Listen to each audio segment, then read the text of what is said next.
Well, hello, sir. How are we doing this evening? Hey brother, how are you? Good, I'm very good. How are you? Not too bad at all. Well, welcome to the show, Al. It's nice to have you on. Yeah, I was pretty jealous of everyone else who get to have a wee run out with you and drink some delicious whiskey. So it's really good to be here, man.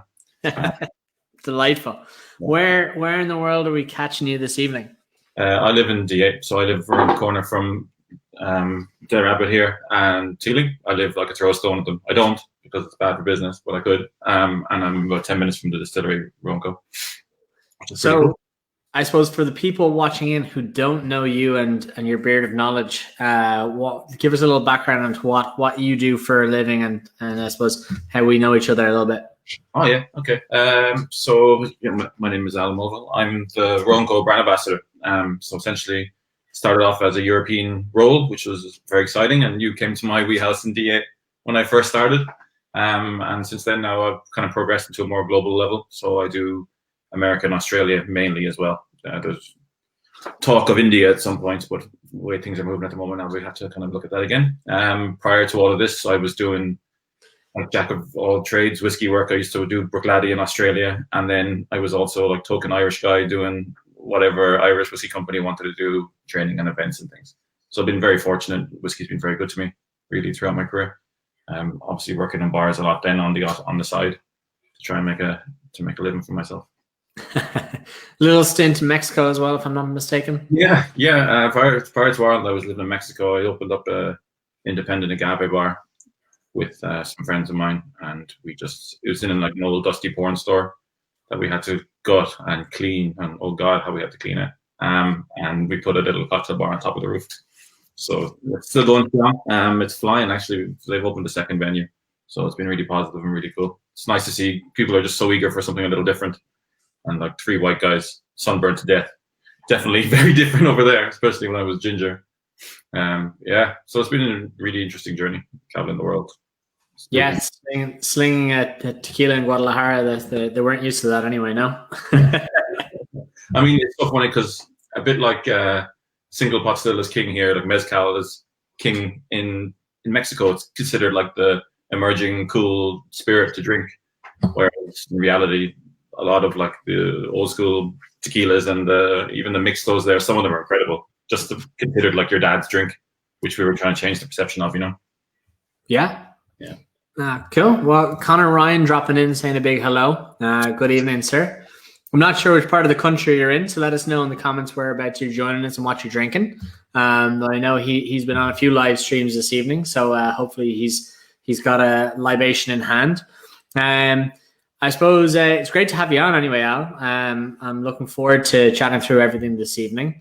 I suppose the first things first is to talk about what we have in our glasses, which is the lovely Dead Rabbit Irish whiskey. I believe you have a bottle of it right there. Yeah. From the good folks in the Dublin Liberties Distillery and Quintessential Brands.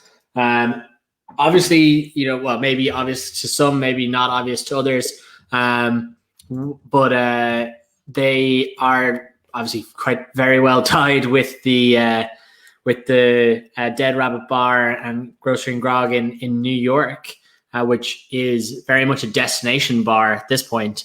Have you been yourself, Al, on your US exploits? Yeah, I've been a few times.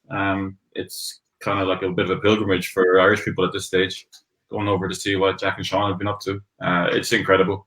They've managed to like really, like you talk to people from America, and they are so overwhelmed by the hospitality that the guys have brought to that venue.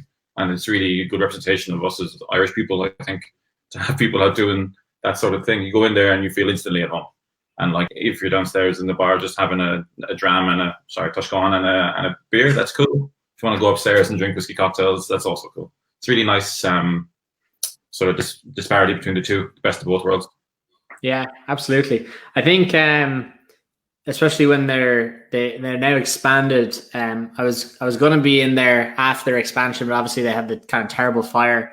And amazingly, they attributed a kitchen porter. So they just expanded the building, and they basically finished it, and a kitchen porter came in the morning and basically saw the bar just ablaze on fire.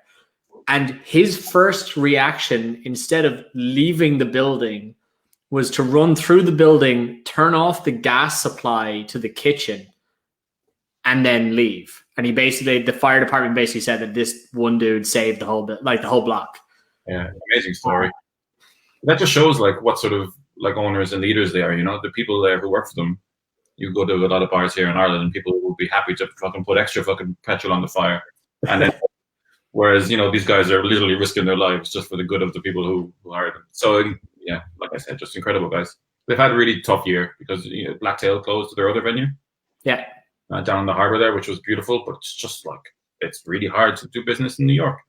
And at least the rabbit is still alive and kicking, which is really cool. Absolutely. So we have a few people saying hi. So we've got John Donovan, an Irish malt, saying hi from Dubai via Cork. We have Jamie Cotter and Naran with an Ardbeg bestie or wee beastie. I don't know the pronunciation on that one, but that actually looks fantastic. The packaging on that whiskey, I don't know if you've seen it yourself. Yeah, Yeah, absolutely. Dave Cummins dropping in saying hi. I love it every week, Dave. You're an absolute staple on the show. Thanks for dropping in. Glenn Halpin dropping in as well. And then Conor Ryan dropping back in to say he's a Roco in hand, keeping neighbourly, celebrating 2 bottles of the 72 of the Whistler 12-year-old from Irish Malts. Well done, Conor. Great to see you're able to pick some of those up. And then Frenchie, Brian, he said a glass of Dingo Batch 5 tonight, work in the morning. So it's being sensible. That is being sensible.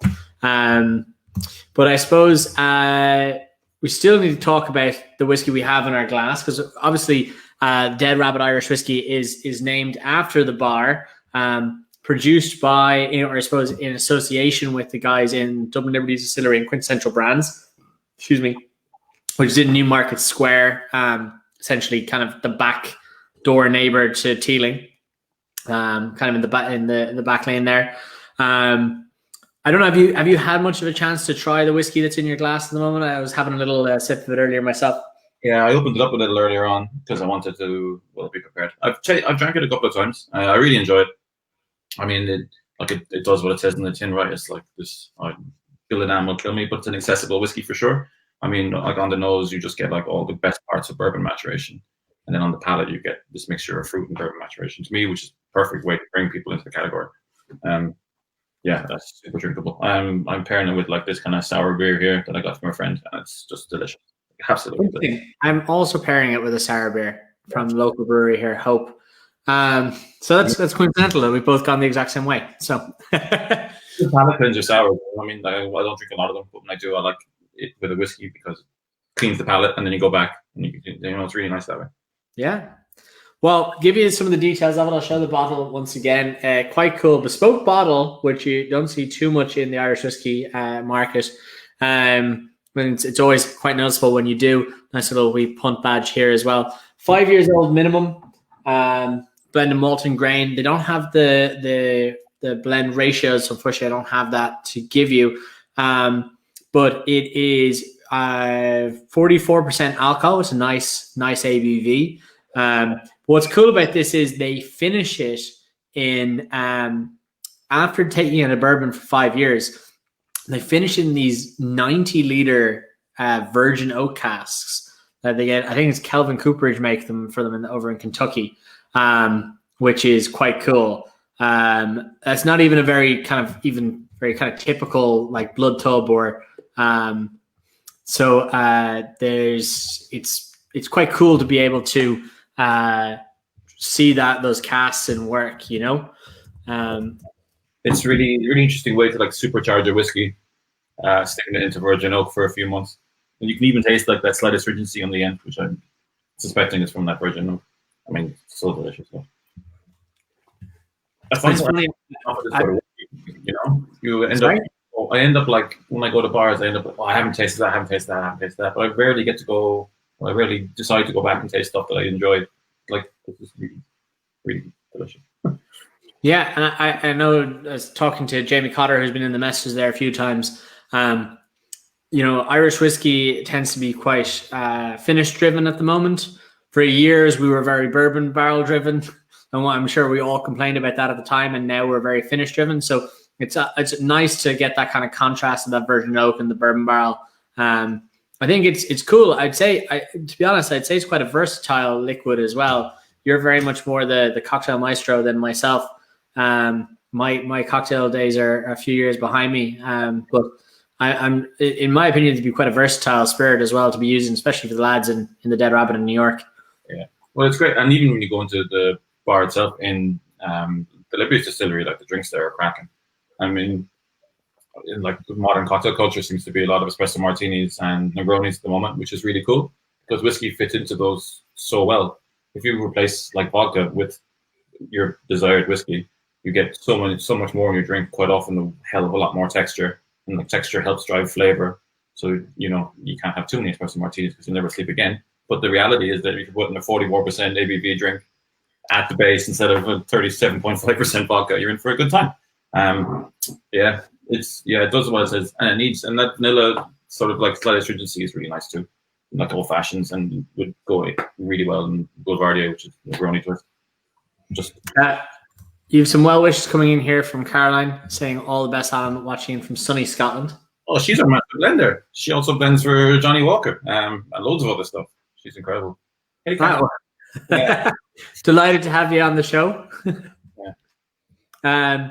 Gareth also dropping in saying he's going to have some Redbreast 25-year-olds in prep of Belfast Whiskey Week, which also, if nobody has looked this up yet, it's almost sold out nearly every single tasting. But wow, like the world's first or the world exclusive tasting that they're running is whopper. There's, cask strength, Paris John's Lane in there. There's a number of like clone whiskies that haven't been released, some Hungarian oak. There's some very, very cool whiskies. Apart from all the tastings just coming from the actual distilleries themselves, is very cool. I'm convinced Brendan Carty has like stock in Belfast Whiskey Week.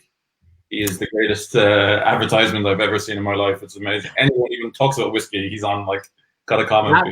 You can go to Belfast Whiskey Week and chase that. I just love his energy. It's amazing. Well, I think it's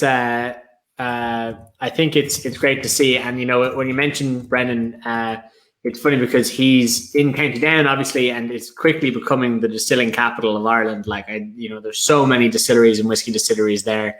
So it's great to see that kind of energy as well. So let's see. Dermot, what's going on? Okay, so this is an old. I mentioned my cocktail days are behind me. Dermot and myself used to work in the same Irish pub and cocktail and whiskey bars over in Vancouver. So, Sláinte, Dermot. Delighted to have you back in Ireland and drinking some good whiskey. Dave Cummins saying that Belfast Whiskey is going to be savage. And Jamie Cotter, who also works at Belfast Whiskey Week, saying they're not paying Brendan, really. So that is good to know. But it's probably about time that we kind of move ourselves on. We're a few minutes into this podcast, Potstilled Live, and I think it's important we mosey on. But for me, one of the cool things that has caught my attention in the last couple of weeks is the Irish Whiskey and Spirits Institute, who are kind of a WSET affiliated spirits training arm. I suppose is probably a disservice even to what they actually do. But we do have the founder, Mr. Nick Ryan, who's going to be joining us. So if I welcome Nick to the show. How are you doing, Nick? How's it going, lads? Thanks very much for having me on. Not a problem at all. Not a problem at all. I suppose welcome in, and I'm delighted you're able to join us. Yourself and Alan became acquainted just before the show, so it's great to have you on. As I say with all my guests, for those out there that don't know you, why don't you give us a wee brief on I suppose who you are and what the IWSI is? Yeah, sure. So my own background, I'm from Limerick. Anybody who knows me, I'm a very passionate Limerick man, and lived abroad for a number of years.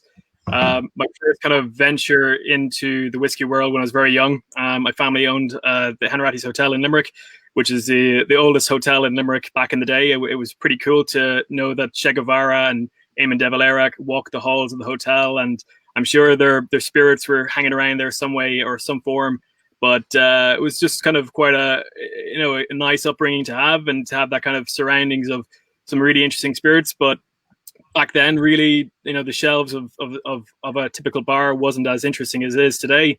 And as I progressed, and I guess became able to consume alcohol myself. I was living in Austria at the time, and I got introduced to some really amazing Austrian wines, and everybody was asking me, "Oh, what's great whiskey, or what great spirits are from Ireland? Can you recommend?" And yeah, I actually, funny enough, started running events in conjunction with the the Jameson brand ambassador from Vienna at the time, in the Irish pubs in Graz, and that was kind of my first venture into the whiskey world. And moved to London after a number of years. Did a hackathon for Ballantine's whiskey, but it was always I was always being drawn back into whiskey. It was kind of very funny, but it was really my passion. And I think for me, spirits are something that's really, really interesting, because it encompasses so many different areas. And it was something that I wanted to give up the rat race of living in London.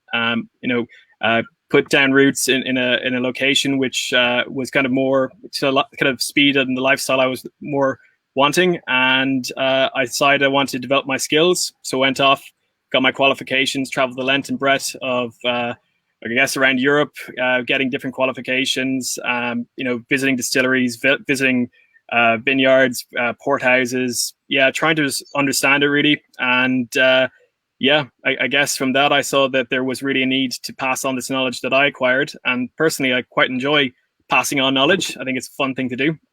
And I decided to set up the Irish Whiskey and Spirits Institute, which is, as you said earlier, it's an affiliate with the WSET, the Wine Spirits Educational Trust.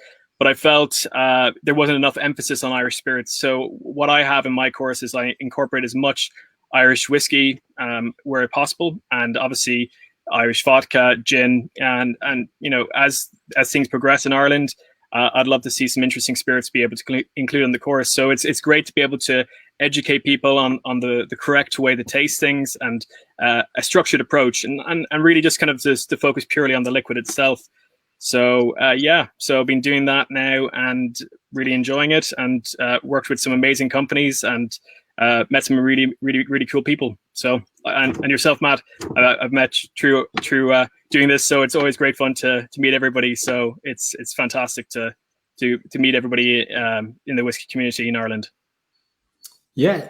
So when you're running your WSET course, you actually have accredited, I think level 1 and level 2 at the moment, and I think you might be getting level 3 underway at some point as well. I did my own personal level 3. I was in the first group to do the course back in October of last year, and God, it was like doing the Leaving Cert again. It was just very, very intensive. And one thing I would say, there's so much to know about spirits that I personally feel I could spend the rest of my life learning everything that I could get my hands on, and I still won't be an expert. Just there's so much to know. But one thing for sure, the amount of information that you do take in, it just opens your mind. And there is so many different ways to create some really interesting spirits. So yeah, currently level 1 and 2 is what I do, and I'm hoping in the future to be able to offer level 3 in Ireland. But it's something that hasn't been rolled out properly from the WSET, and COVID-19 is not really helping to allow that rollout to kind of get to where it should be. Yeah, and when you say not something that WSET do, is that because they will offer level 1 and level 2 in spirits only, and level 3 is kind of combined with wine as well, or is just not rolled out into Ireland? Or yeah, that's a good question. So back in the day, I think if anybody has done the WSET courses, they would have seen that was wine and spirits. And if you are really passionate about spirits, wine may not be particularly of interest. Yeah, it's very useful to have some very good in-depth knowledge, but it was pretty much the 80-20 rule, 80% wine and 20% spirits. Whereas now it's spirits is 100% the focus and wine is the 100% the focus. and that's why they split them all out, and it makes things far more informative and a lot more rewarding for doing the courses, and just opens your eyes. So that's for, and also the SAT is now structured in the spirits course for spirits versus the SAT when it was done for wine. So that's a systematic approach to tasting. Sorry for the acronyms. So, but yeah. I have a question about the broadness of the level 3. Do they sort of include things like Baiju, and have you like dissecting how they create that? Yeah, absolutely. That's a mind. I still try to get my head around it. And solid state fermentation, I think I was chatting to Matt. I've been playing around with growing mushrooms during the lockdown, and solid state fermentation is using some really wacky and wonderful things. And it's really, really interesting to see how they use these enzymes that are from these fungus or bacteria to be able to actually do the solid state fermentation. And some of these pits are ancient, like really, really ancient. It really makes you very humble to think that these guys have been doing what they've been doing for centuries. And then also, things like clay pot distillation, that's just alien. Unless, I heard earlier, you were very passionate about mezcal. That's just, you see that, it's just going, wow, you can do that. Those are amazing, aren't they? People will do anything to get booze, is what the real from that. Definitely. And it's cool to see, because I think if we were to look at, really looking at the core of what I'm all about with the school, I have a very strong passion for poaching. Again, I wouldn't say I'm an expert in poaching, but it's something that I'm diving deep into and kind of researching. And if you look at the stills and the way they were built, they were very much a combination of wood and stainless steel and whatever they could get their hands on, really. So you wonder, that kind of character of what happens in the magic in mezcal. Even with the fermentation, that kind of wild fermentation, those things are kind of quite interesting and fascinating. That if we were to go back in time, what kind of weird and wacky and wonderful stuff could we have tasted, or what can we still taste out there, but we shouldn't, so yeah. Go on. I suspect there's going to be some distillery somewhere messing around with like wild fermentation somewhere in the background, hopefully. Oh yeah, absolutely. Everyone is just trying to get booze out at the moment. But it's like, I was talking to Fiona O'Connor yesterday, and we were kind of dreaming of being able to fast forward 10 years and see what the world of whiskey looks like in Ireland. Yeah. And then you kind of have to stop yourself and be like, well, actually, no, because at the moment we're like dictating to a certain extent like how Irish whiskey, we're like writing history for people, because 40 years from now, people will be like, have you tried that Thomond Gate that they had? There'll be Belfast whiskey and Brendan Carty variants being like, holy shit, there's fucking boutique Thomond Gate there. And that's like really cool to think of. Is that like things like I was chatting with Brendan the other day, and just understanding the way they do things. And obviously I won't repeat everything, but it's just fascinating about what you can directly see. The direct heat, flame, naked flame, that's just the Maillard reaction, worm tub condensers, things that you can see there, this slower distillation, better integration of the alcohol, and it just it's really exciting. I think you hit the nail on the head. This is the time to really observe what's happening, and just get excited, I guess. Yeah, easily done, which is nice. To be honest, definitely.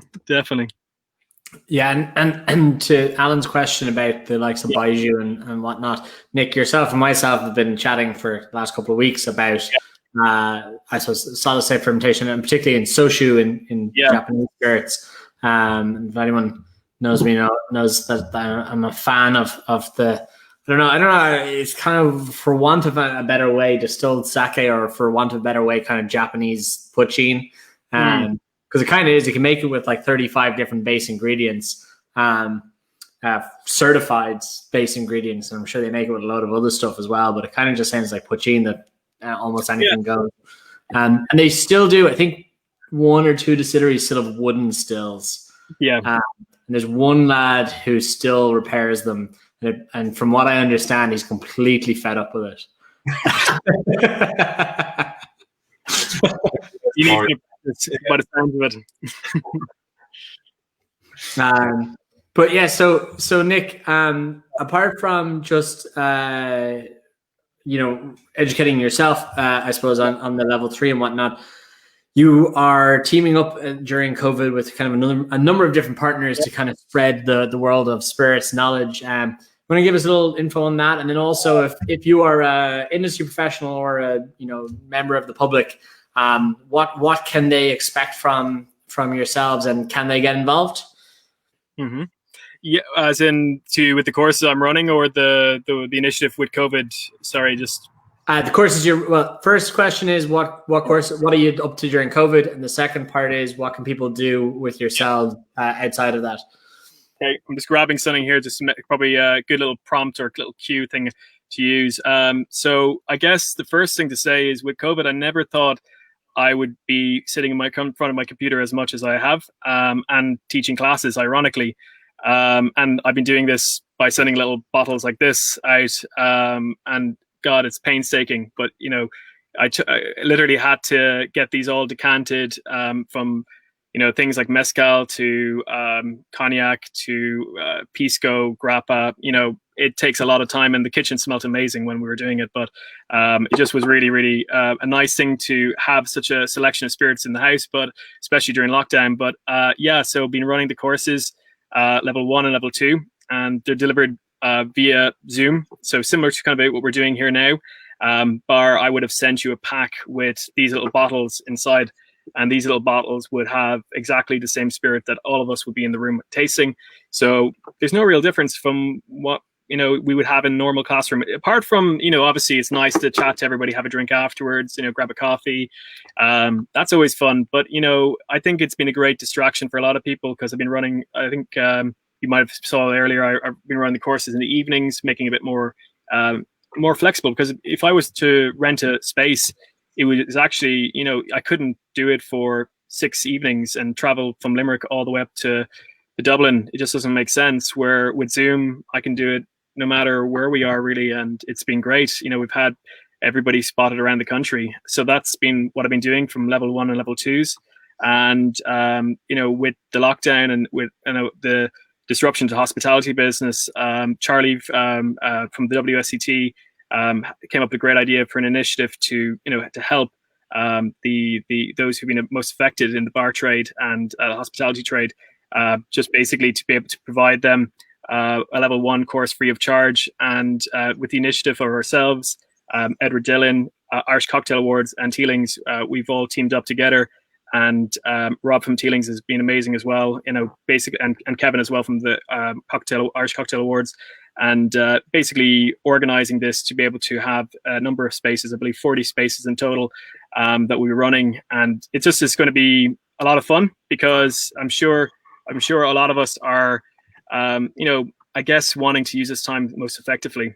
And this is a really great way for those who are, relatively have been in the industry for a while, but they wouldn't have as much experience. What the kind of criteria was, we want to get those who potentially would have left the trade because this would have been such a hit to them. So the course is free of charge. The spirits have been all sent out to everybody, and we're in the final stages now, getting everything in order. It's just been a bit of a longer period of time to get it up and running, because obviously the distance and trying to coordinate with so many people, it's a bit of a task to do. But we'll be running the exam in September, fingers crossed, and hopefully some very lucky candidates will get some good use out of it and help their career when things get back up and running, and I'll give them a bit of an edge when getting a job. So fingers crossed for them. And you've been doing this from your COVID lockdown location rather than home, I believe, yeah? Yeah, absolutely. So home for me is, I guess I'm a bit like all over the shop, because I'm from Limerick. Before the lockdown, I was in Limerick pretty much 5 days a week and going back and forth. And my wife, she's from North Wales, and back in November, unfortunately, I wasn't able to make Whiskey Live because my son arrived on the 24th of November. So we have a 7-month-old. I think he's nearly 8 months old now, little boy. So it's been a blessing, I guess, to have so much quality time with him, which has been great. But I've been doing it all from North Wales, where my wife hails from. So as you can imagine, you wouldn't want to take your wife back to Ireland with a newborn baby when she knows nobody.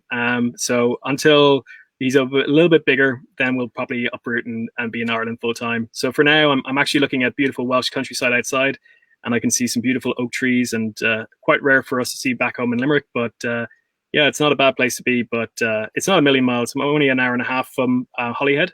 So I'm in Dublin by 12 o'clock if I left at 6 a.m. So it's worked quite well. Do you anywhere close to Penderyn?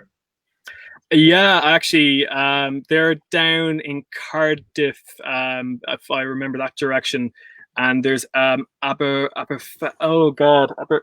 Falls, not that are a new one that have opened up there. And I've passed them on the way to the port, and I stopped in and I begged them for me to walk around, and they were going, no, we're not open to the public. So definitely interested to see what's happening in the Welsh whiskey scene. I have bought Penderyn whiskey, and I gave it to my father-in-law. He continuously calls whiskey Scotch, which is a bit of an irritation or a sore point. So I was trying to show him that there's more than whiskey outside of Scotland.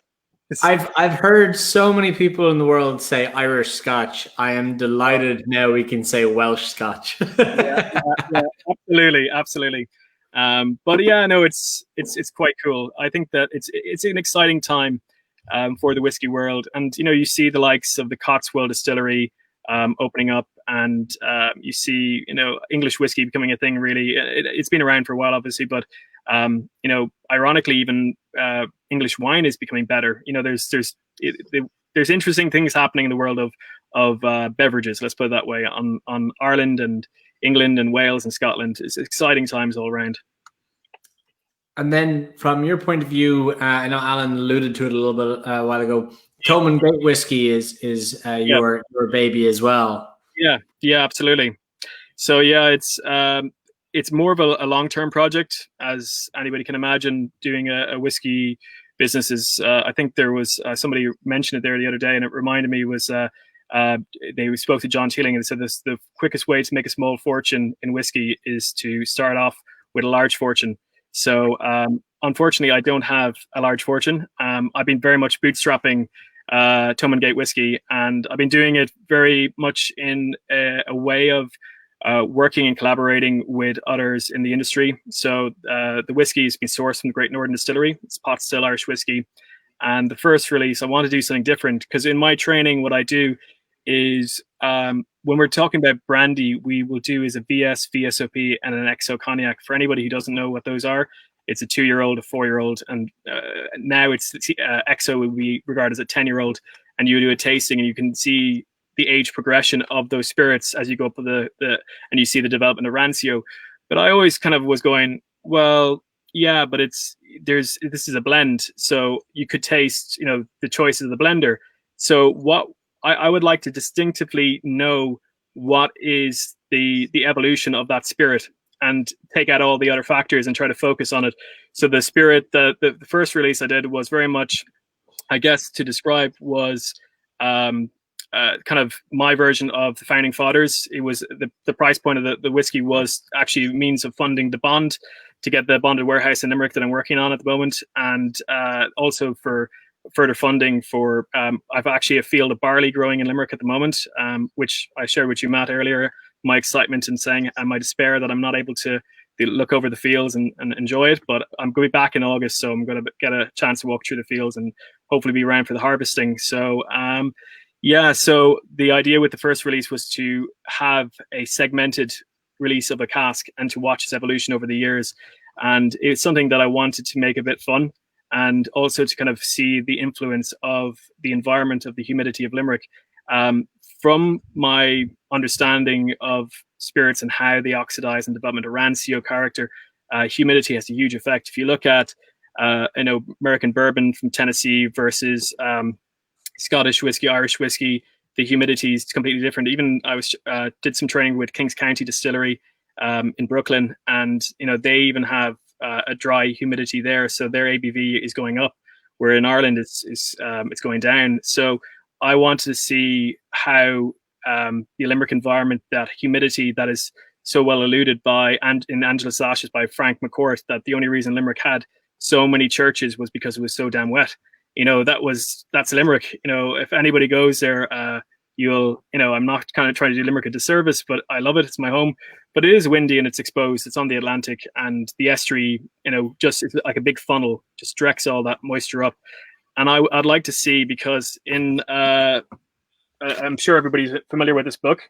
Alfred Bernard states that Limerick had a rapidly aging character to spirit, and that's the only thing I could associate with that is humidity.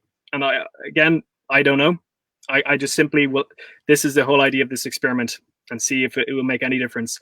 But that's what I've been doing, and it's been a bit of fun, and lots of ups and downs, but it's been great. That would be insane if there was like this tiny microcosm of Ireland where maturation was in reverse in terms of ABV versus water loss. I mean, if you just be like, oh yeah, well, because then there'd be like Limerick casks. Like we would bring stuff down and try and fucking age it in Limerick if we could change the way it is. Well, if you look at the estuary, like this River Shannon is the longest river in the UK and Ireland. It's a big ass river, and there's lots of fresh water. This is soft water. This is water that is just fresh water. It's not, and you have the estuary, which is tidal, which is briny water, bringing in hot in exchange.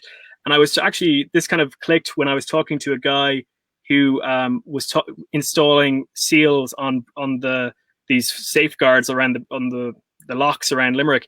And he said Limerick is the only place where these materials don't work because of the change of the water, constantly changing. And somebody else can probably say that there's other places, I'm sure. But anyway, this was the comment from this guy. And I believe that's a huge heat exchange. There's a huge heat exchange, and that's what's causing the change. Again, it's something that I cannot prove, cannot say for definite. But if you look at cognac, if you look at the use of dry and damp cellars, they manipulate the environment, to get the different characteristics. So why can't we do it in whiskey? That's unbelievable. That's so cool. Never mind Airbnb driving out tenants. We'll be driving out the people of Limerick storing casks. Yeah. Warehouse. Well, who knows? Again, let's see. This is, as you said, Alan, this is the exciting time, and we can take these risks. And, I can look back in 10 years, 15 years time, and I said, well, that could have been a load of bollocks, or it actually could have worked out great. This is a fun, and we'll see. Wow, that's really cool. So for people who want to get involved with your WSET courses, sure. From kind of the general public, where should they be looking?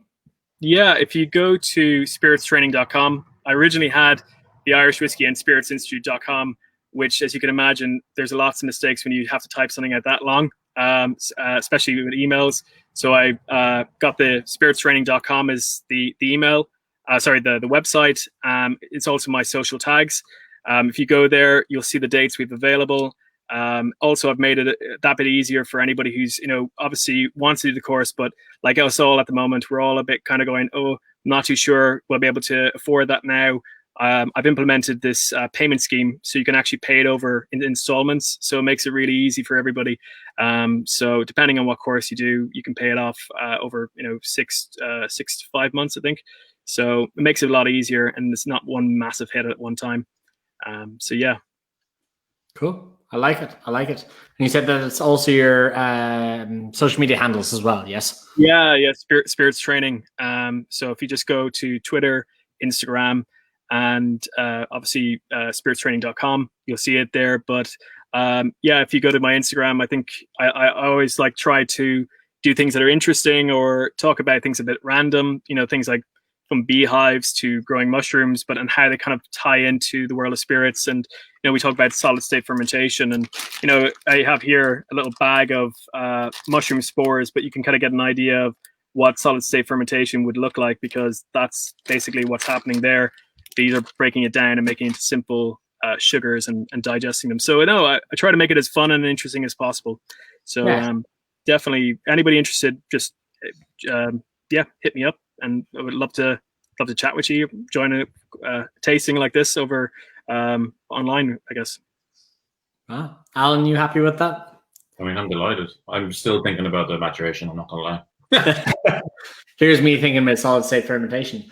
But yeah, Nick, I will thank you very much for your time. I appreciate you coming on with us. If anyone wants to check you out, that's your website and your social medias. And Alan, I suppose we have some more Irish whiskey news to get to. So Nick, thank you so much. Very much appreciate you spending the time. Thank you both guys. Really appreciate it. It was great fun. Thank you. Thanks, Matt. Thanks, Alan. All right. See you. All right, Alan, what is going on? Let me pull up the right background, and we are happy. So there's, I suppose, loads more to be talking about. But I think just before we go on, probably give just one more wee shout out to the guys at the Dead Rabbit who are sponsoring tonight's episode. And from nose palate finish on this guy, how are you finding it? I mean, I just kind of hopefully surreptitiously poured myself a second glass while we were talking there, and I find that it was my first drink of the day, so it just changed quite a bit, just because of the way your palate reacts to drinking liquid.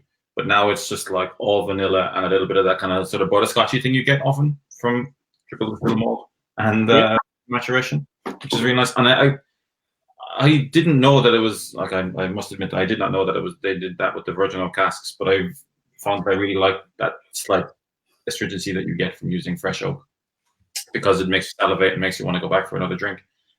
I met Fred No from Jim Beam, Canadian Club, one of those American whiskeys, not that important. But he calls it the Kentucky. Fred No from Jim Beam. He was talking about the Kentucky Chew, and he was saying that's what makes American whiskey great, is that when you drink it, you do, and it's called the Kentucky Chew, and it makes you want to drink more. And there's a little bit of that, it just reminded me of it when I was drinking it, and it's the virgin oak, obviously, because that's what they use. But yeah, really, really good. Really, really impressed with it. Class. Well, that is Dead Rabbit Irish Whiskey we have in our glass at the moment, and they are the sponsors of tonight's show. So I'm delighted to have them on board. I suppose just to jump into the rest of the news the last couple of weeks, because obviously tons of things have been happening while we've been all locked down here. One thing I wanted to talk about, and now it hasn't been announced officially, I kind of got the drop on it because of the US TTB. And usually I won't talk about those things. I kind of post them because they're available, and then I don't really talk about them again. One thing I wanted to talk about was the Two Stacks whiskey, which hasn't launched yet. It's coming up in the Belfast Whiskey Week, is their official launch. They're coming from, associated a little bit with Clone Distillery, but they're also the kind of Irish craft beverages guys from Northern Ireland, north of Ireland. And they just launched, I suppose, on the TTD website today that they are not bringing like plastic and glass miniatures to the United States. They're bringing 100 ml can as a dram in a can instead of miniatures. I just thought that was fantastic. Like, I mean, a bag of cans will never be the same. Exactly. Yeah, it's amazing because it's actually just such a fucking clever idea, and we all, actually, first of all, we need to say, as whiskey brands the world over, you ruin all our surprises for countries with your TTB. The TTB ruins it, not me. I know. They're releasing that, and then when we do it, and you put one up, I'm like, oh, fucking Healy. He's like always one step ahead. But it is really cool that we get to see what's going on before anyone else. Yeah, I'm really impressed with it, like staggered. And I sent it into the guys at work today to be like, here's what innovation looks like. And they were like, oh, that is really clever. Because we were trying to get a miniature made. And due to COVID, basically when you work for Diageo, you get put in like a long line, and based on how important you truly are to the company. And we're the smallest distillery in Diageo, so we are not up there with the likes of Lagavulin and Kalila just yet. But we'd finally got ourselves to the top of the queue for the bottle mold, and COVID hit, and the place closed down, and now it's reopened. And guess where we are in the queue? Down the bottom again. So yeah, miniatures. Yeah. So basically, I sent this being like, maybe we could just rip this off. We won't, obviously, but it was a sore spot. But I'm so delighted for the guys today when I saw it. Yeah, it's cool because I know from working with different like industries like beer cans. 76% of all the aluminium in the world that's ever been essentially taken out of the earth is still in circulation. Like aluminium is infinitely recyclable. So it is such a cool way to do miniatures. Obviously, it's like a kind of a double pour on US standards, but like very much thinking outside the box. Also, just on one side, like it reduces the weight for shipping, but also it's bottled in the United, or it's kind of canned in the United States, so that also reduces the kind of carbon miles that it goes by as well. And Brendan dropping in and say that the 2 stacks are legends, thinking outside the box. So that is true. I did just say that they're thinking outside the box. So no, I thought I don't usually talk about things that pop up in the TTB, but I thought this one was particularly cool. Yeah, it is exceptionally clever idea. And I mean, in just terms of reducing our footprint on the world, because carting glass and plastic across the ocean is bloody expensive. But when you can just send a big container full of booze, just helps. I mean, every little we're doing at the moment. As they say, every little helps. I wasn't saying it because I sound like a fucking Spire or Tesco or whatever it is. Exactly.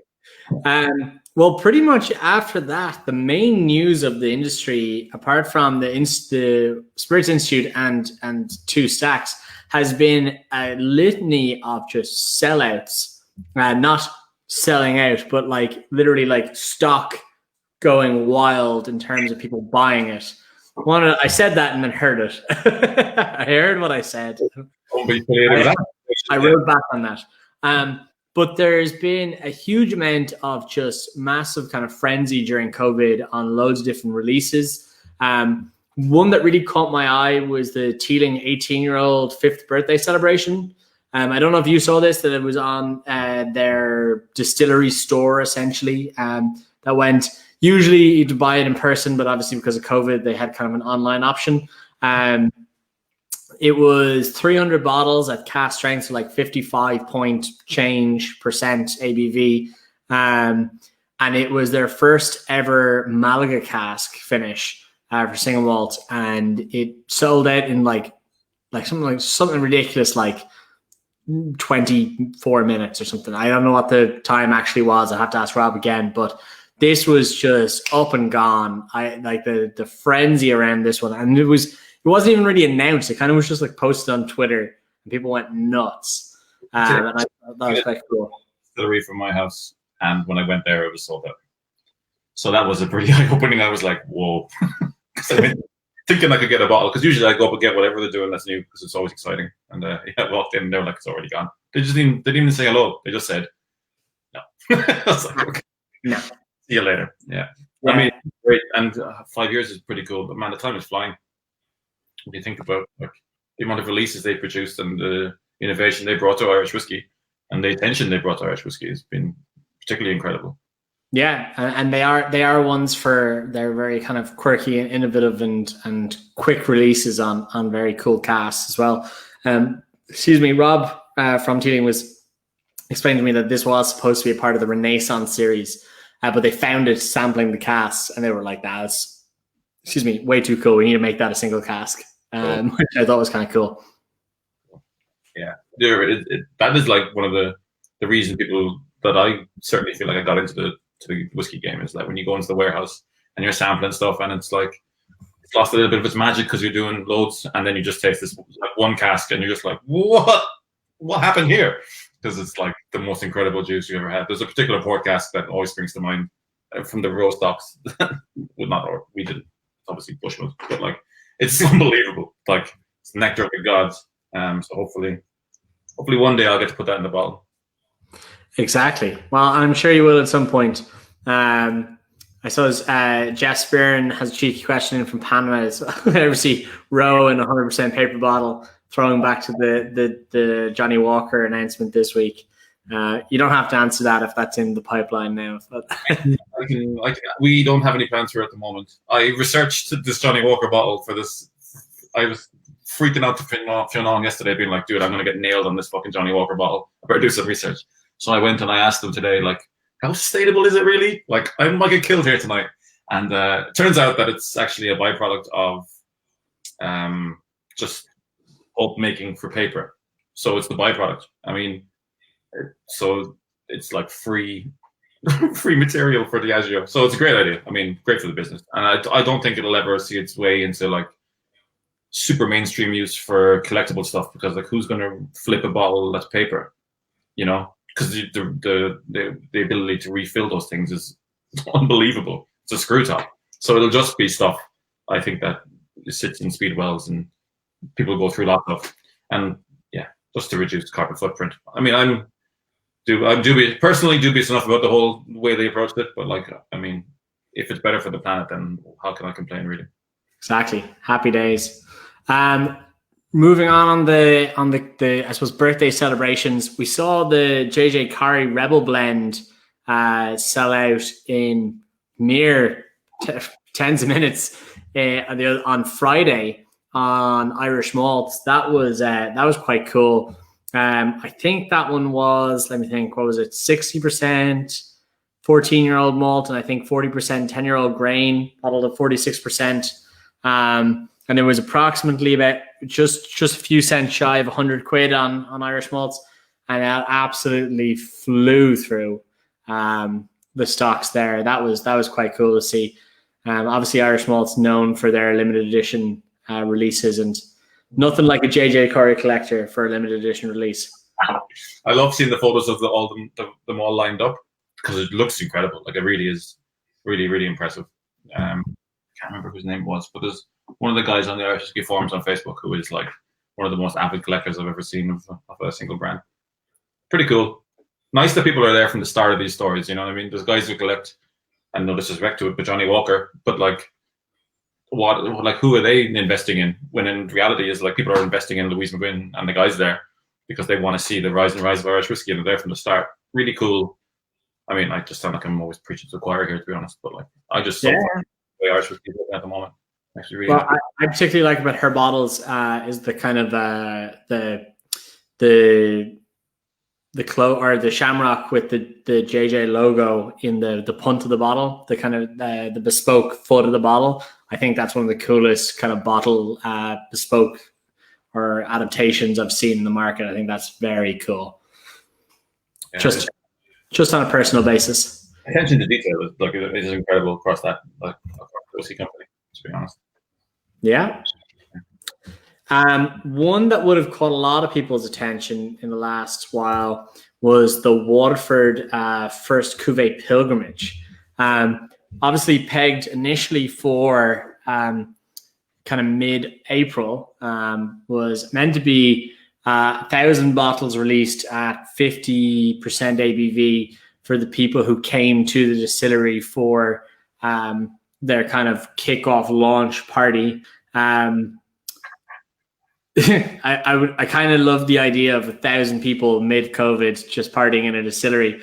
So obviously that did not happen. And the pilgrimage, I suppose, itself was rescheduled till September 25th as kind of a tentative date. But I think the guys in Waterford wanted to get the bottles out. So over the last kind of week there, they had kind of a cool drive-through bottle collection. Yeah. It was like a McDonald's drive-through almost, you know, the way there's like banks of cars lined up. I couldn't go down, but I have a bottle on the way coming to me, so I'm pretty excited about that. Because Ned's Cuvee comes with it as well. So Ned's like blend, which I'm really excited to taste. Because he's you and I went down there a year and a bit ago now. Yeah, not longer. Yeah. And Ned brought us into I'll never forget walking into their wee lab, and I don't know, I was just like curious as to how they were trying to get the messaging across that terroir matters. Not to rip Daddy's line, but his answer was so good, where he's just like, pick any two samples from here, and I'll show you. And I was like, okay, cool. And we just got to taste a lot of really interesting, different single origin, like new mix. I mean, it's the things it's done for Irish whiskey in terms of giving it like craft status has been pretty interesting. Like France has like gone crazy for it, and they consume so much whiskey there of like a really high standard. It's really nice to see that we're going toe to toe with the big boys, to be honest. Exactly, checking the boxes as they go, you know. They've moved up. I'm unsure if I've lost Alan now, but they've moved up a lot of. You're back again. There you go. They moved up a lot of their releases for the next steps. by the sounds of it, to kind of keep up with demand. They are going to the States with some different farms than they released initially, but it sounds like they're going to have a few more for the kind of European markets as well, which would be quite cool to see. I'm sure there's some sets going on Irish whiskey auctions on the weekend or last week for some seriously interesting money, I will say. Well, a bottle of that first Cuvee went for 900 quid or something I saw recently, and I could not believe, like, they didn't even sell out at of that first bottle. You know, when you on the website you could book down for the pilgrimage. There was 3 different options. I don't believe they sold out on that, and it's now being flipped for like 4 times the price, which is absolutely crazy money. Good for them. I mean, that's the kind of excitement you want to see around Irish whiskey in some ways, you know. Yeah, absolutely.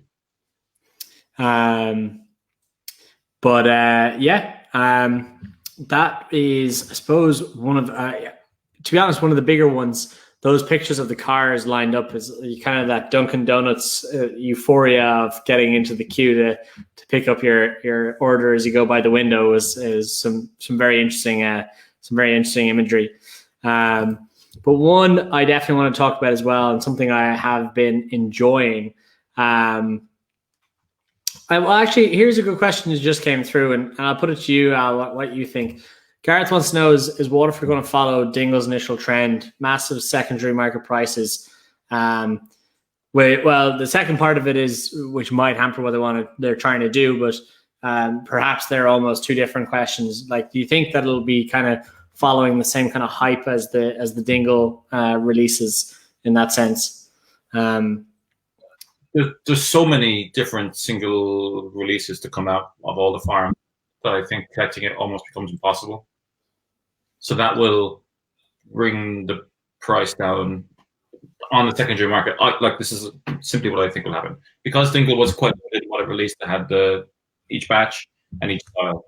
It was that there were things to collect, and you knew when the next batch came, you could get the same again, and you would have this ever-growing, really collection of amazing whiskey, because I love the Dingle guys. But when there's 50 plus farms or whatever it is at the moment, and they're releasing them at this rate, people simply can't afford to do it. And who really has space in their house for like 300 bottles of Waterford whiskey? It would look amazing for sure. But like if they do 1.2 or like the first batch and then 1.1 and 1.2, like you'd just be completely full to the brim with whiskey. So I don't think, I'm not sure if they did it on purpose to make sure that they stayed like relevant, but I don't think the secondary market will be there other for things like the first Cuvee and very special bottlings that they do. Yeah. I think like Mark Rainier, for all his saying that he hates marketing, is like the best at selling whiskey in the business. Like you saw what he did to Croclady. Like that went from being a redundant distillery owned by Beam to just this global giant, you know. And like I saw his Surge interview, and you listen to what he's saying, and you're like, oh, like some of this seems. Oh no, I don't know if I agree with all of that. By the end of it, you're like eating out of his palm because he's just such an engaging guy. And then I'm just like throwing water into any whiskey that I can find now because I feel like I'm an asshole for not doing it. And like he's amazing what he does, and he sells whiskey extremely well. But I think that the way they have so many different releases available, that the secondary market simply can't sustain itself. I would be inclined to agree. So one of the other whiskeys that sold out in almost record time was the Clone Isla Peated Cask. Now this, for me, I was lucky enough to get a sample of this and we bought a bottle of it. I was pretty delighted because the sample arrived for the bottle by about a margin of a hair, and I am in love with this release. I thought this was dynamite. I was gutted. Do you say you're gutted? Whenever I'm gutted. Yeah, I really wanted to get one. But you can share, Matt, next time you open it. Yeah, not a problem. I've got a few clones in the cupboard, so I'll look after you. This one for me was big. Like 55.5%. And again, it's Brendan's style. He's kind of got the same blend across all of the different releases. So like 24% malt and 76% grain, minimum 10 years old for each of them, and just finish in different casks. So you get to explore that cask finishing element in itself, and to see the kind of progression through them. But the Islay influence, or the sort of the peat influence in the finish was subtle but well rounded and chewy, and it actually made for a very interesting Moorish whiskeys. Kind of wanted to dive your nose into and kind of keep exploring, which I felt was quite cool. Brendan from the distillery jumping in saying that Celtic got some laid on and selling one per person online. So I'm going to let Alan go and buy one. Because Brendan's here, will he reveal what whiskey distillery he got the cask from? Well, Brendan, you can tell us what it rhymes with if you legally can't tell us what the name is. Jamie dropped in and said he got sent a sample and bought 2 bottles. Epic. I to be honest, I've enjoyed each cologne release as they've gone, and I tend to like each one better each time I try it, if that makes sense. Like, I'm liking each release even better than the previous release. But this peated one, I was like, and I'm not a huge peated fan, but this blew me away. This and the dark silky from Schlieve League, those are just 2 very interesting peat influence in a different way to each other, but very, very interesting peated influence casks and whiskies. So I'm going to be with you in a second. Running for Cullen. Oh, amazing. Yeah, I mean, great. But yeah, so for me, they were very interesting whiskies to be able to try. And I know Brendan is putting away some very interesting stocks up there. It's as I said, Ireland's smallest distillery, or at least I have called him Ireland's smallest distillery enough times that I think it might just it might just catch on anyway. But I know I think a few distillations to fill 1 cask, so it's definitely meticulous and very much the definition of a handcrafted process up there. And Brendan, let me know in the comments how many distillations it is to fill a cask. It's very, very cool. And John Cashman dropping in to say we're a whiskey nation on the cusp of finally embracing our peated heritage. What say you, Alan? Or are you still in the middle of purchasing your bottle? I think both. I think it's going to happen eventually, because the revelation of like a peated whiskey within Scotch didn't come initially. It came after years of people drinking Scotch whiskey and then having a taste for the sort of lighter styles and then wanting to see what was next. I mean, Ireland is going to follow that same trend. It's just the trend of like human aspiration to taste new things and try new things.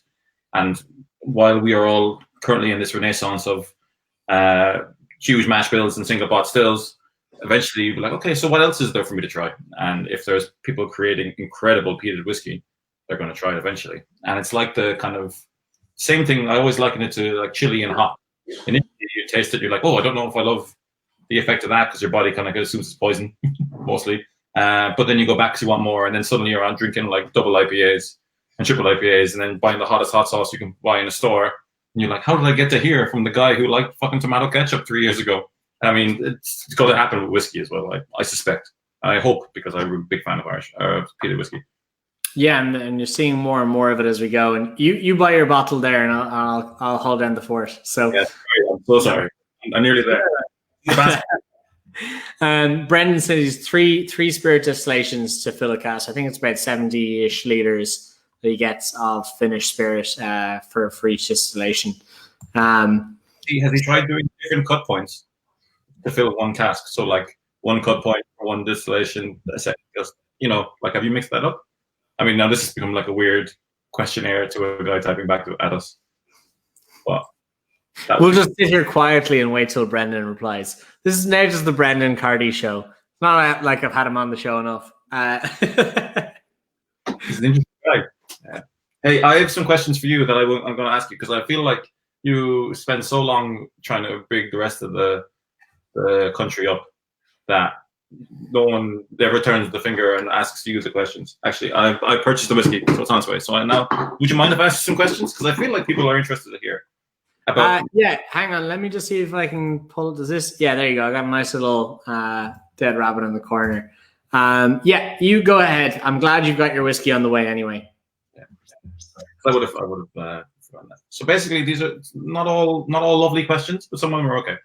I spent quite a while putting these together today.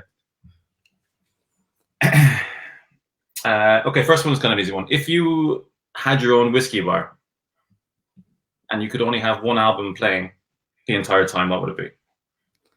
Oh, a whiskey bar and I could only have one album playing. That's a tough one. The original Blues Brothers soundtrack. Oh, okay, I'm a big fan of that. My favorite movie. Great movie. Okay, here's one. Tell me about a time that your work was celebrated. So it doesn't matter what sort of part of your career it was, but like what was celebrated, and what did you learn from that process? That's a cool question. I like that question. When we're celebrated, I had when I started off my whiskey career, initially working, and I said earlier on, worked in Vancouver and whatnot. But then after that, I ended up, when I came back to Ireland, working for Irish distillers, initially in the old Jameson distillery in Bow Street. And I remember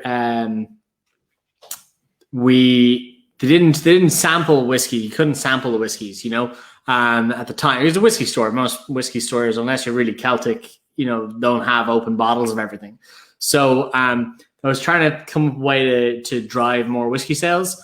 And I basically came up with an idea that we'd pick basically one whiskey of the month and have kind of hidden bottles of open bottles. So you could, here's a focus whiskey. And if you ask nicely enough or whatever, we'll give you samples and you can drive it. And it was almost a minefield to figure out what whiskeys we could put as the whiskey of the month.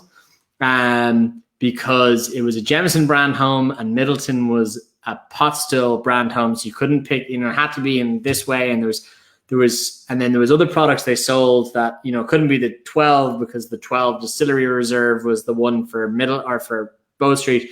And there was a lot of hoops and minefields to jump through to keep everyone in all, marketing and production and hospitality and management and everything. And I eventually found one product, and in the first month, I increased the sales by, I think, like 143%.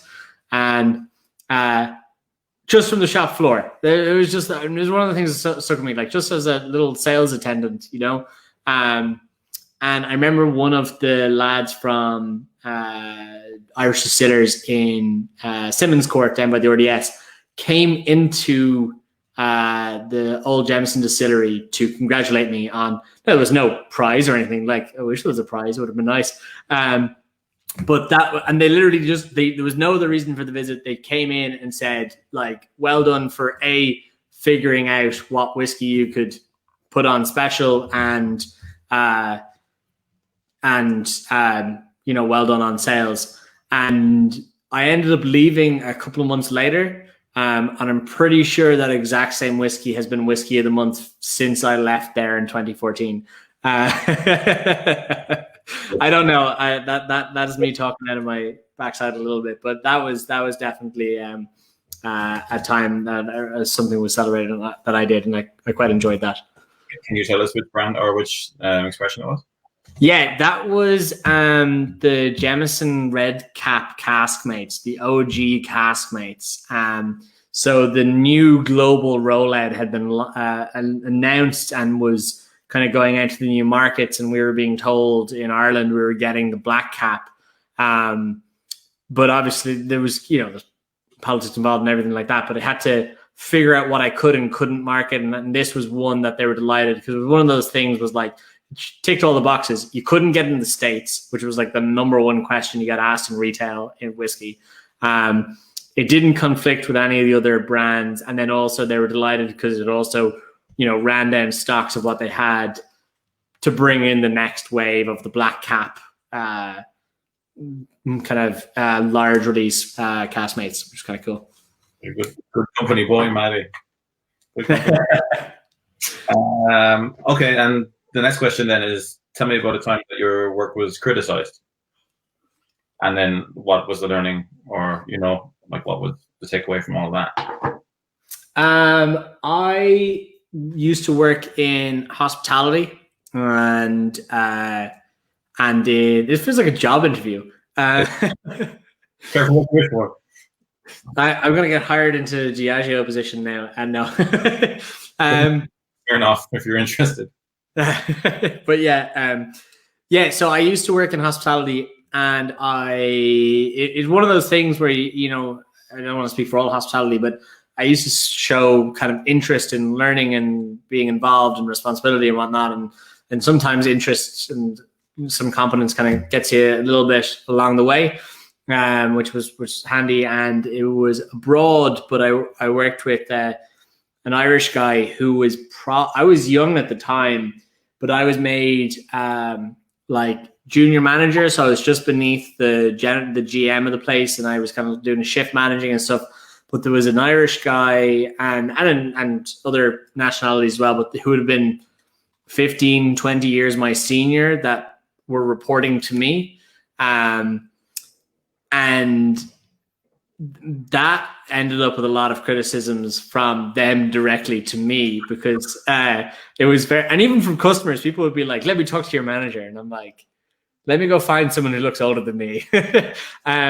So that was an interesting one, to try to, that was a learning in personal relationships, and how to, while, things I thought were obvious to do and right to, it wasn't like grand criticisms or anything like that. It was just, let's do this, or I need to do this, or you need to do that. And that kind of, that not being, I suppose, cognitive of the differential in age and experience and whatnot between all parties was a learning experience. And that, I think that was kind of awkward at the time, but did me well in the long run.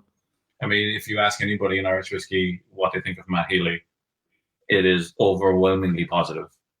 You have like those things maybe so early on in your life have had like this dramatic effect on how you approach people and how you speak to them, I mean, because it, particularly in whiskey, and because we're such a young nation of whiskey drinkers again, the old guard are very present, and we remiss of brands who try to be modern all the fucking time to not try and engage with these people who've been keeping the category afloat. And like you've been amazingly good at that, which is really nice to see, because it's all easy for me to go out with my fucking tattoo and a fucking beard and talk about that. The reality is, it's all about people at the end of the day. And you, man, to be honest, you've been amazing for the category. Well, thank you. Pretty cool. Appreciate it. I definitely don't have your beard or tattoos. I have a tattoo and no beard. I'm pretty sure some fucking thing. I got told in work recently that they're no longer cool. I was like, so, like, it's not why we originally did it here. It's because I don't want to behave. So, yeah. That's that. And then I have one less fucking somber question for you. Yeah. You ever watched the Actors Studio? Inside the Actors Studio, yeah. Once or twice. Yeah. So there's the final question he asks is your time has come, and you transport to heaven, and you stand at the pearly gates. What is the one sentence that you want heard said to you when you arrive and you meet Peter or Paul or whatever his name is at the gates? More people liked you than disliked you. Okay, cool. Instant communication and straight into heaven. Perfect. Yeah. If there's a balancing act, I'll take that. Not everyone's gonna like you at the end of the day, but I'd prefer to be friends with people than not friends with people, if that makes sense. I don't need to be the most liked person in the room, but I definitely don't want to have people be agitated or annoyed in my presence, if that makes sense. But Jeff Spearin has reminded me, Brian Holland, being asked at the pearly gates, here's a Dreamcast 32. I wouldn't mind that either, to be honest. But Jeff Spearin has asked me to recount a story of criticism in some ways that I've mentioned once or twice on other forums in a sense, but never particularly gone into. And it's a passport story about where, and I've kind of touched on it, but I've never really given the whole story of it. And it was a criticism in the end, but it was a workaround. So it didn't really fit your question, but it kind of is a funny story anyway. So I'm going to tell it and probably end the show because we're running low on time.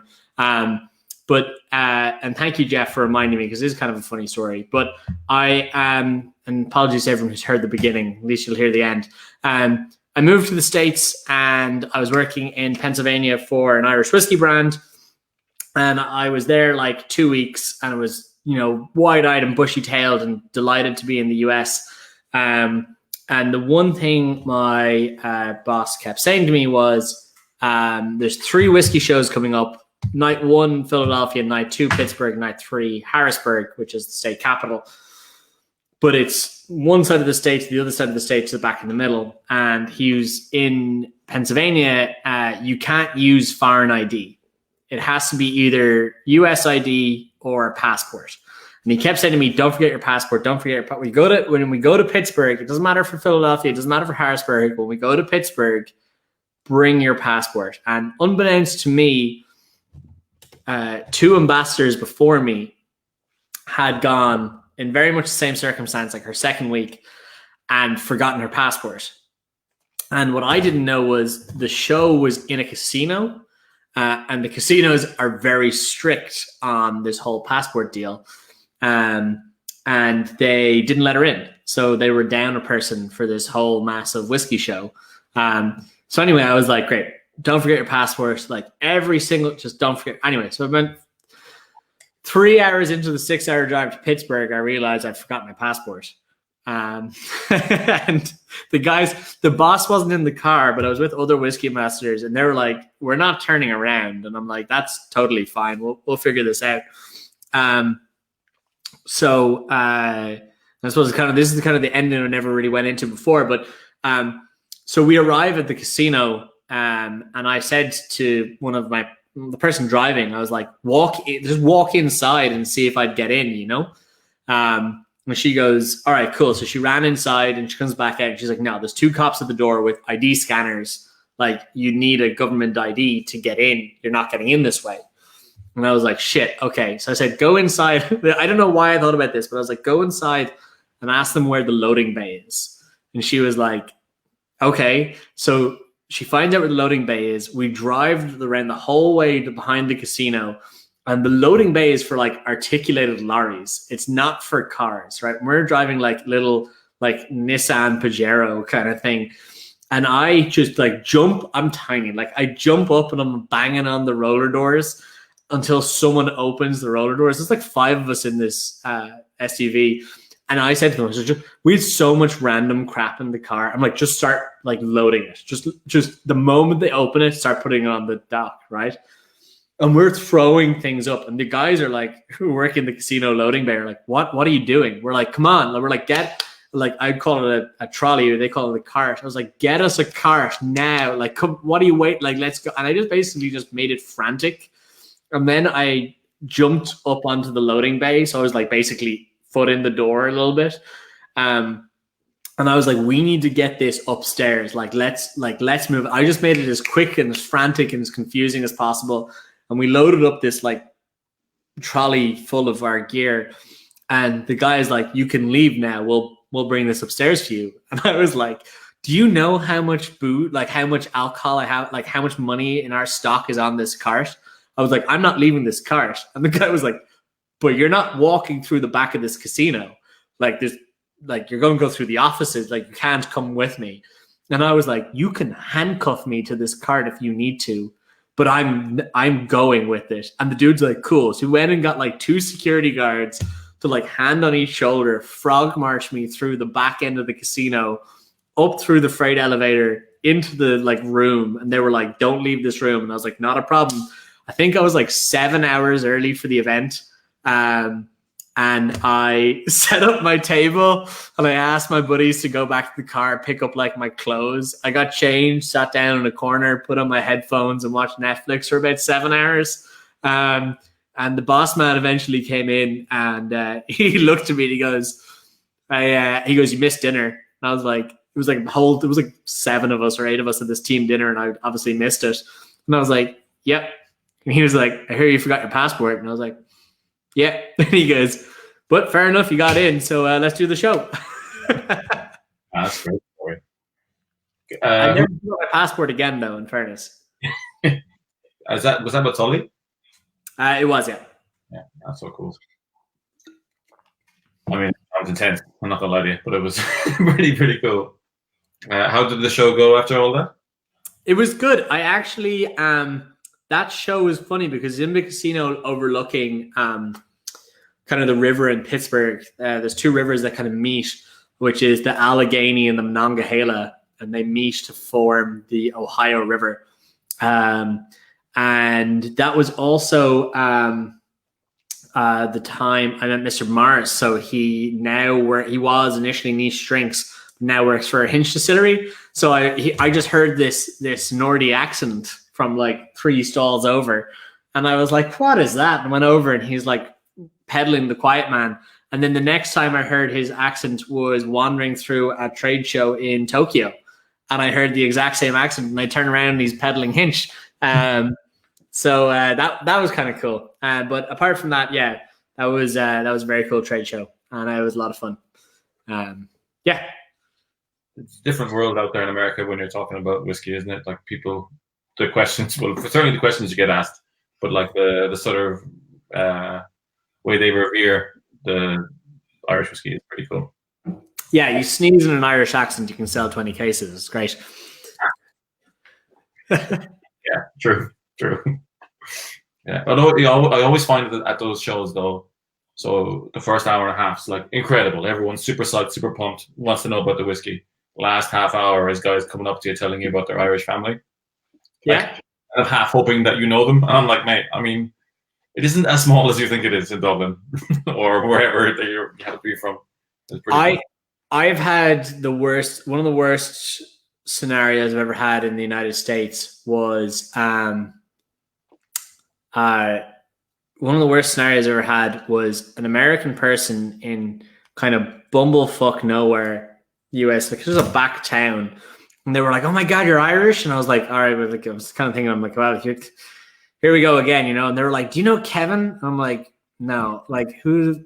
No. They're like, "Kevin on the Shannon?" I was like, "No." And they were like, "He's a sailing instructor. Kevin, he's got kind of like a mohawk." And I was like, "Oh fuck, I do know Kevin."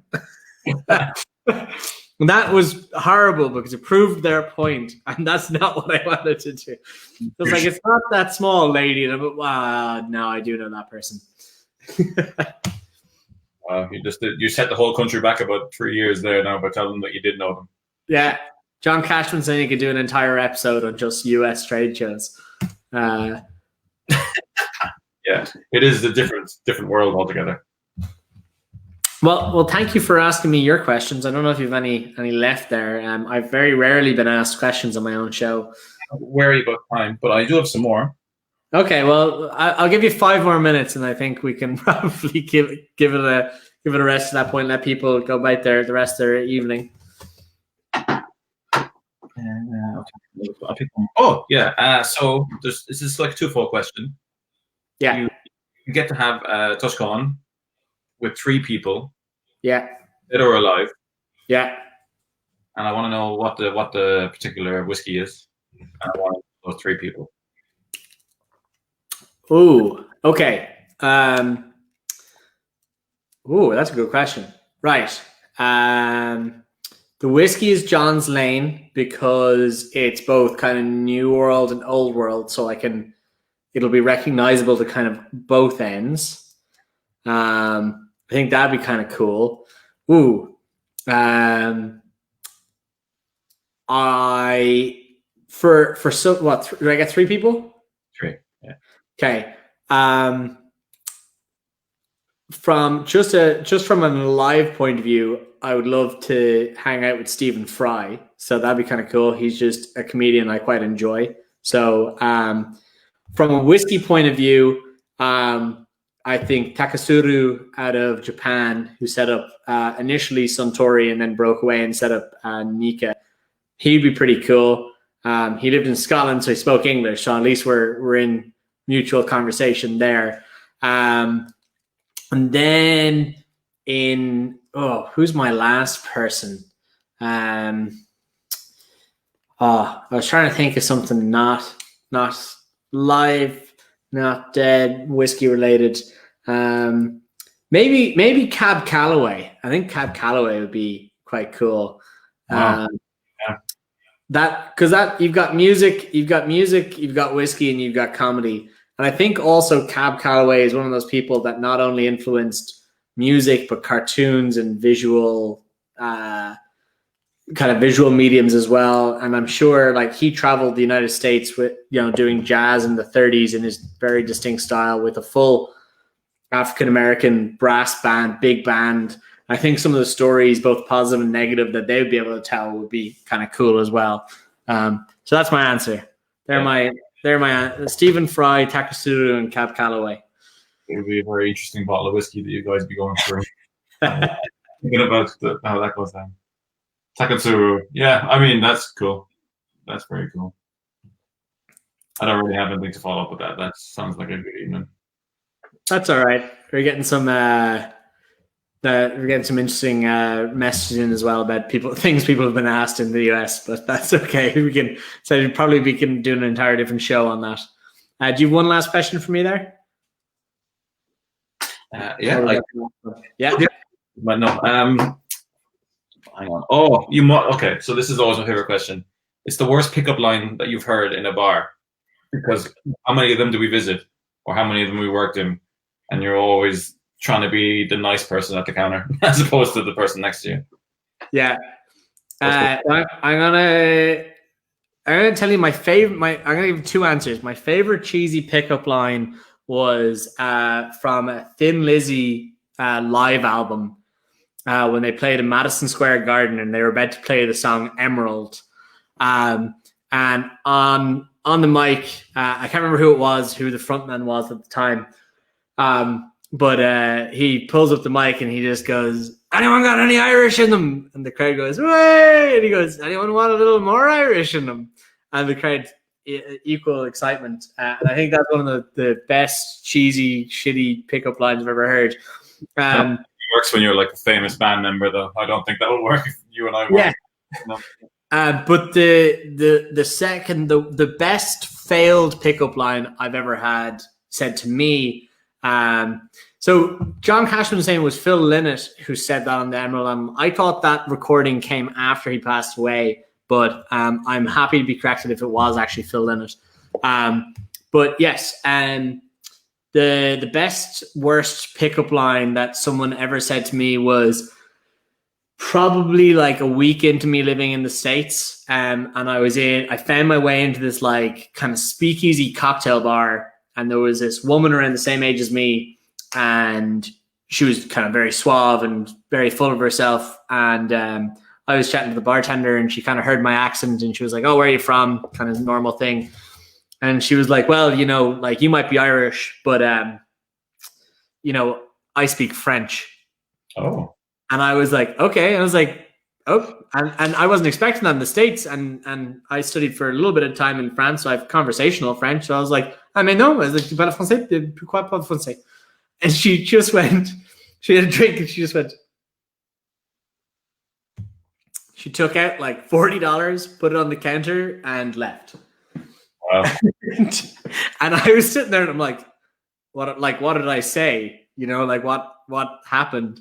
And the bartender turned around to me and he was like, "She comes in here 2-3 times a week." He goes, "I've heard her use that line 30 times." And he was like, "No one has ever spoken French back to her." And he goes, "I don't think she speaks French." I think this was her just like random Billy Big Balls moment, and someone called her out and she was like, you know what? I'm not even gonna. See you later. Oh, that's pretty good. I mean, at least you paid her bill. That's pretty good. That kind of answers the question pretty well. Yeah. And then my last one is, if you were given carte blanche for make a whiskey, Matt Healy, we want you to make a whiskey. I don't know. Let's pretend the government comes in. The IWA sits you down and says, Matt Healy, we want you to make a whiskey that represents Ireland. What would you do? Ireland. All right. Yeah. If it represents Ireland, a heap of oats, unmalted barley, and barley. That's with a 10% wheat and 5% rye or something like that. If you're going kind of crazy about it, rye didn't really get too huge of a look in. So, but if I was allowed to just make my own whiskey, it'd probably be a weird mix of a ton of rye. Adequate amount of malted barley, so like 20% to get the enzymes in there, and the remainder be oats. Make something kind of spicy, weird, and creamy, and see what happens. That'd be cool. Or use some like koji enzymes, like they did in solid state fermentation. So no malting, and just let the enzymes break apart the grains. But yeah, if it was to represent Ireland, malt, unmalted, maybe 20%, 30% oats, 10% wheat, 5% rye, and then if it was my own, it'd be a pile of rye, a bit of malt, and a bit of oats. And if I was allowed to do anything I wanted, I'd put koji enzymes in there and see what they do to the grains. Are you only adding malted barley to your whiskey just so it speeds up the fermentation process? Well, so it would work, yeah. Like Michael will tell you. Michael will tell you, or not Michael. Sorry, I was reading the comment there from Jamie saying Michael. Brendan will tell you that oats suck up water but don't grow in size, which makes no sense, and they just become a steely grain. It's rye. Rye soaks up water and becomes a steely grain. But oats soak up water and inflate and then cement. So like if you're putting in just a mash of rye and oats, you're going to need something to do the work of breaking down the azes, the sugars and whatnot. So, but yeah. It was you and I were in Ballykeefe and we tasted the 100% rye, right? Yeah, that was pretty dynamite. I've always remembered that rye. That was pretty good.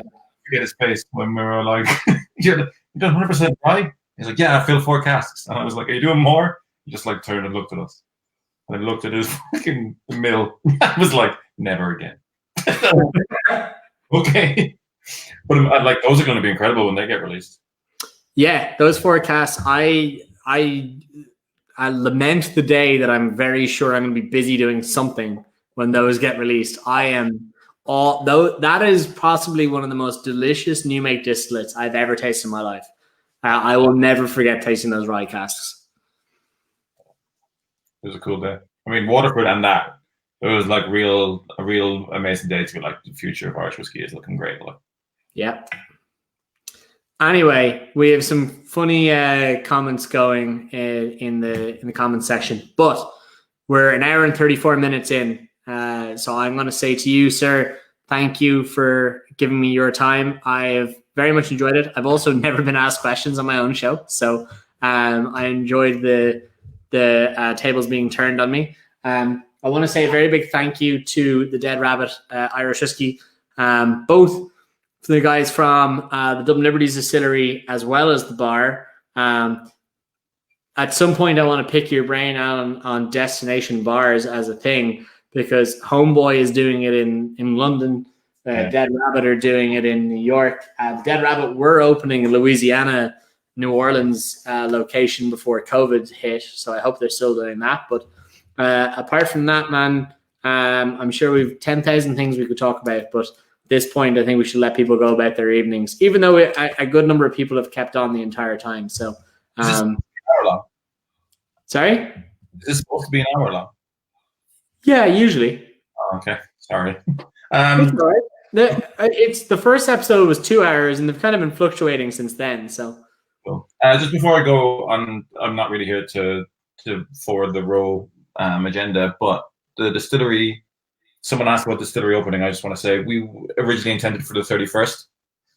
Obviously, the pushback. We don't have a kitchen in the distillery, so we're now pushed back to the 10th of August. However, we're looking at getting a local chipper. We're trying to rent a van for a local chipper to come in and make fish and chips for people. So we might be open 31st. But anybody who's here and who either has me in contact or through Matt, just get on to me and I'll love to show you guys the distillery and stuff. We got some cool booze going into our distillery exclusives. This is like just for you. No one else knows about this. So I love these Potstilled exclusives. And one day I wanted to be part of it. So this is it. We did a cask exchange sort of program with OGB, the Open Gate Brewery across the road from us. And while it wasn't super exciting to us that we filled a Citra cask, which is IPA, and an Antwerpen Guinness cask, which is stout, very similar to a lot of other brands, something amazing happened in that Brettanomyces yeast got loose in the warehouse, in the bonded area of the OGB, and infected the IPA cask. So we now have basically an extremely sour IPA cask that we put our whiskey into, and it's tasting fucking unbelievable. Like a Brett IPA cask. That sounds pretty good. So that will be distillery only, and we're canning the beer, so you can get like a pretty killer Boilermaker, super sour Brett IPA, and they come in and let me buy you guys some whiskey. Is all I'm trying to say, really. It's that simple. Yeah. Well, perfect. Appreciate it. And to everyone who's tuned in, big thank you. And to, again, Dead Rabbit Irish Whiskey, a very big thank you. And good night. Alan, thank you so much. Thanks so much for having me, guys. See you guys later.